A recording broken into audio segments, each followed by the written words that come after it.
Hey, this is Dr. Barry. In this short video, let's discuss 7 ways that you can know that you're fat adapted. If you're brand new to the ketogenic way of eating, you may think, well, I think I'm doing everything right, but how do I know if my body's now able to burn fat or not? Am I burning ketones? Am I burning carbs? What's going on?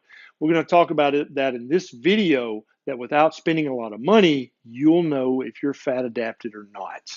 Now, if you're new to this way of eating, the ketogenic way of eating, then you can share this video on your Facebook page. You can share this video in your keto groups. If you know someone that's trying the ketogenic way of eating, please share this with them so that I can help them become more fat adapted even faster. Now, let's talk about the 7 ways you know that you're becoming fat adapted.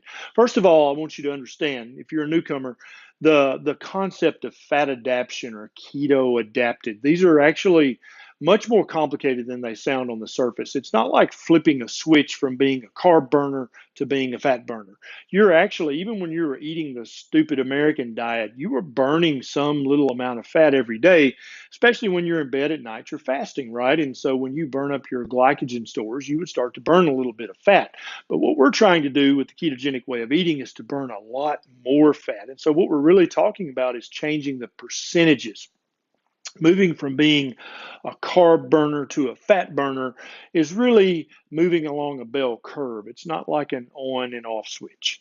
And so, whether you're talking about fat adaptation or keto adapted or being in ketosis, we're always that a little bit. But what we're trying to do with this way of eating is to increase that so that it's a much bigger part of our metabolic processes.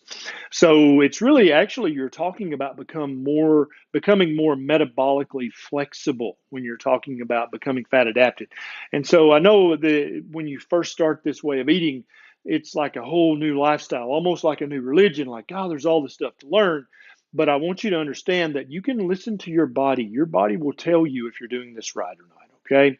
So as you move from the standard diet to being a keto eater, these are the things you can look for to know that you're doing it right. First and foremost, most people, when they start eating a fat heavy diet and really cut down the carbs, they'll notice that they start having some diuresis. And what that means is that you start to pee a lot. And because as you eat more fat and less carbs, your insulin level goes down. And that allows a lot of the inflammation in your body to get better because the ketogenic way of eating is a very uninflammatory diet. That's why it helps so many inflammatory conditions. And so you'll notice that you start to pee a lot more often and you'll pee off a lot of extra fluid that perhaps you didn't even know you were holding on to. And so a lot of people during the first week or two, they'll lose 5 or 10 or 15 pounds. That's water weight. That's the diuresis coming from your insulin level being lower. That means you're doing things right. Number two, you'll notice that those hangry episodes where if you didn't get some carbs, you were about to slap somebody, those go away. And then also just your hunger in general gets better. You're just not as ravenously hungry. A lot of people when they're ketoing, they'll look up and it's past noon and they forgot to eat lunch. That's a great sign that you're becoming fat adapted, that you're not having to eat every 2 hours in order to keep from passing out like we were taught when we were before we knew better. Another thing that many people notice is that as their insulin level comes down and they become more fat adapted, their blood pressure, if they have high blood pressure, will start to return to normal. That's another excellent way to know that you're becoming fat adapted and your insulin level is returning to low normal, is that your blood pressure comes down. Number four is that you decrease your carb cravings. You know, those carb cravings, they'll get less and less as you become more fat adapted, and you'll actually begin to have fat cravings. You'll start to crave fatty foods, and those carb cravings will go away. Now, you remember I said earlier, this is not an on or off switch, and so you can't expect all of these 7 things to happen all on the same day. They're going to happen at different times, and they're not all going to happen at the same time because this is a process. This is not an on or off switch. So as you move along the curve of becoming more metabolically flexible, you'll notice more and more of these things.